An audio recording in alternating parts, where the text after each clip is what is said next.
एक सवाल और जुबा पर ज्वलंत बेचैनी। सुनो, एक लड़की बोल रही हूँ, सीधे तुमसे, सीधे उस भीड़ से जो बोलती है पर सोचती नहीं। क्या तुम्हें शर्म नहीं आती जब हम अपने महान नैतिक मूल्यों की बात करते हैं और उसी समय इतिहास को अंधा कर देते हैं? कौन से महान नैतिक मूल्य जिन्हें हम अलंकार की तरह पहनते हैं, वे वास्तव में किसके लिए थे? 10,000 वर्षों में शूद्रों के साथ क्या हुआ? राम का नाम लेते हुए भी कुछ लोगों ने इंसानियत से कितना बड़ा अपराध किया और हम उन्हें मर्यादा पुरुषोत्तम कहकर टांग लेते हैं। और स्त्रियों के साथ क्या किया गया? उसका व्यक्तित्व, उसकी इज्जत, उसकी आत्मा, ये सब बातें क्या हमने सच में समझी कभी? अगर हिंदू राष्ट्र बनाना है तो क्या एक छोटी जाति वाली को शंकराचार्य क्यों नहीं बना देते, सिर्फ 1 साल के लिए? और देखो, क्या तब हजारों ब्राह्मण उनके शरण नहीं छुएंगे? जब अर्थव्यवस्था गिर रही थी, जब आम आदमी की जेब सिकुड़ रही थी, उसी साल कुछ लोगों का टर्नओवर कैसे 76% तक बढ़ गया? किस देश में इंडिया फर्स्ट बोलने वाले नेताओं के बच्चे हजारों गुना अमीर हो रहे हैं? किसान हर साल क्यों आत्महत्या कर रहे हैं? क्या हिंदुस्तान में उन गरीबों की कोई जगह नहीं है?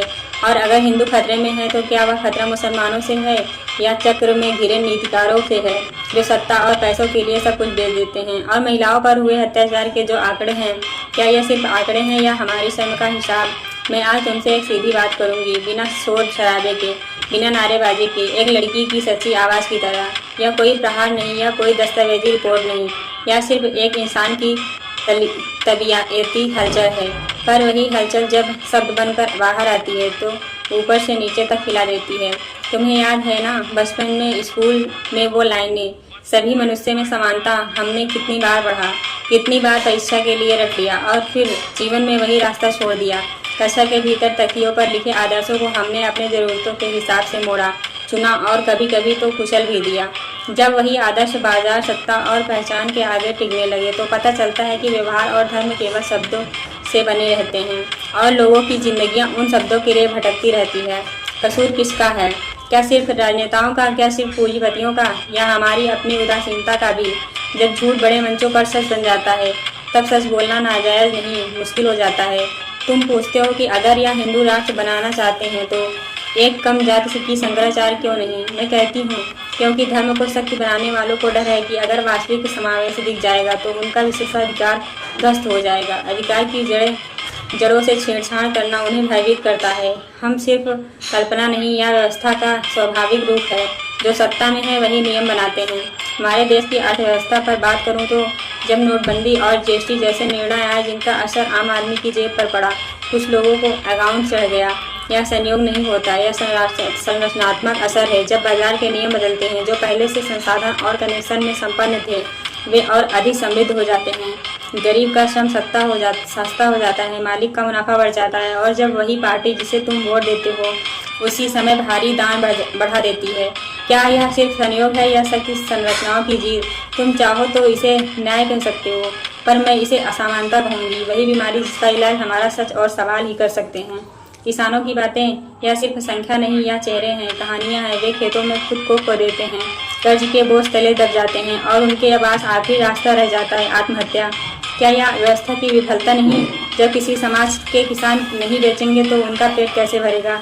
जब मजदूरों की आवाज़ दबाई जाएगी, जब महिलाओं की सुरक्षा का वादा केवल घोषणा पत्र में रह जाएगा, तब हमारा विकास किसके लिए है? कुछ चमकते शॉपिंग मॉल और कुछ चमकते सोशल मीडिया स्टेटस, क्या यही हमारी परिभाषा होगी? और महिलाओं पर होने वाले अत्याचार, आंकड़े बातें करते हैं पर वे आवाज़ों को नहीं लौटाते। हर संख्या के पीछे एक परिवार, एक टूटी हुई आत्मा, एक भविष्य टूटा हुआ होता है। जब कोई रिपोर्ट बताती है कि कई राज्यों में इतने केस दर्ज हुए तो यह सरकारों का जवाब मांगता है, समाज का आत्मपरीक्षण मांगता है और हर किसी की जिम्मेदारी मांगता है। सिर्फ न्याय की बात कर लेना पर्याप्त नहीं, काम करने के लिए संरचनात्मक बदलाव चाहिए। शिक्षा नीतियों, सुरक्षा और सबसे जरूरी सोच का परिवर्तन। तुम कहोगे तो यह कड़वा क्यों बोल रही हो?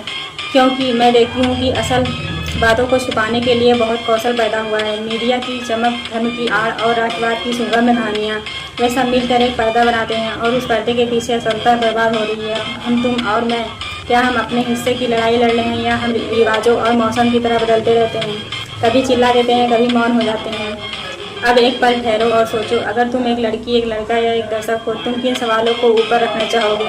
मैंने तुम्हारे सवालों को के रूप में ऊपर रखा क्योंकि सवाल जरूरी है। सवाल हमें बेबसपन से निकालते हैं। सवाल पूछने का साहस ही असली साहस है। और यह बात मैं तुम्हें सीधे और इंसानी तरीके से बताऊंगी, बिना किसी नारे के, सिर्फ बात की सच्चाई के साथ। पहला कदम क्या होना चाहिए? जागरूकता। हर उस चीज़ के सामने जो हमें बताया गया है कि यही सही है, उसे चुनौती देना। पर सिर्फ चुनौती देना काफ़ी नहीं है, हमें असल विकल्प भी देना होगा। जब हम कहते हैं कि एक सूत्र को शंकराचार्य क्यों नहीं बना सकते, तो इसका असली मतलब क्या हमारी संस्थाएं इतनी लचीली हैं कि वे बदलाव स्वीकार कर सकें? अगर नहीं तो उनका पुनर्निर्माण करना होगा। और कौन करेगा? हम करेंगे। सिर्फ बैठकर गाली देने से कुछ नहीं होगा। छोटे छोटे कदम चाहिए। स्थानीय संगठनों का गठन, खुले मंचों में आवाज़ उठाना और सबसे महत्वपूर्ण शिक्षा का स्तर उठाना, ताकि लोग अपने अधिकार समझें। दूसरा कदम आर्थिक जवाबदेही। विकास का मतलब सिर्फ जीडीपी नहीं होना चाहिए। विकास का मतलब हर व्यक्ति की ज़िंदगी का स्तर ऊंचा होना चाहिए। रोजगार, स्वास्थ्य, शिक्षा। अगर कुछ समूह या परिवर्तन सिर्फ असमान तरीके से फ़ायदा उठा रहे हैं, तो नीतियों को ऐसे निर्देशन करना होगा कि संसाधन समान रूप से बांटे जाएं। यह आसान नहीं होगा, पर नामुमकिन भी नहीं। इसके लिए हमें पारदर्शिता और जवाबदेही मांगनी होगी। सत्ता को हर चौपासी में बांटना होगा। तीसरा कदम महिलाओं की सुरक्षा और सम्मान। यह केवल कानूनों में नहीं होगा, यह हमारी सोच में बदलाव में। हमें बच्चों को यह सिखाना होगा कि महिला सिर्फ किसी रिश्ते की पहचान नहीं है, वह एक व्यक्ति है, उसकी इज्जत उसकी प्राथमिकता है। स्कूलों में ऐसे पाठ्यक्रम होने चाहिए जो सम्मान सिखाएं। परिवारों में व्यवहार बदलना होगा, और हम कोई अपराध होता है तो तुरंत और निष्पक्ष कार्रवाई होनी चाहिए, ताकि न्याय का भरोसा बना रहे। साथ ही महिलाओं को आर्थिक और सामाजिक रूप से आत्मनिर्भर बनना होगा, तभी वे अपने अधिकारों के लिए सामने आ सकेंगी। चौथा कदम धर्म और पहचान के नाम पर होने वाले दम का अंत। धर्म अगर ज्ञान और मानवता सिखाता है तो वह विभाजन का साधन नहीं बनना चाहिए। अगर कोई धर्म विभाजन की आग जलाता है तो वह धर्म का विकृत रूप है। हमें धर्मों के उस हिस्से को अपनाना चाहिए जो इंसानियत सिखाते हैं, और उन ताकतों को पहचानना चाहिए जो धर्म का सत्ता का अधिकार बनाकर रखना चाहते हैं। आखिरी और सबसे महत्वपूर्ण बात, सवालों को ऊंचा रखना। यह तुम्हारा अधिकार है कि तुम पूछो, देश किसका है, किसके लिए नीतियाँ बनाई जा रही हैं, कौन लाभ उठा रहा है और कौन पीड़ित है। सवाल हमेशा असुविधाजनक लगेगा, पर असली बदलाव वही सवालों में से आता है जो लोगों को जगाने की हिम्मत रखते हैं। एक लड़की की आवाज़ से जो तुमने किसी भी एक की हो सकती है। मैं कहती हूँ, अगर तुम चाहोगे तो कि तुम्हारा देश सही मायनों में इंडिया फर्स्ट हो, तो पहले यह तय करो कि इंडिया का मतलब क्या होता है।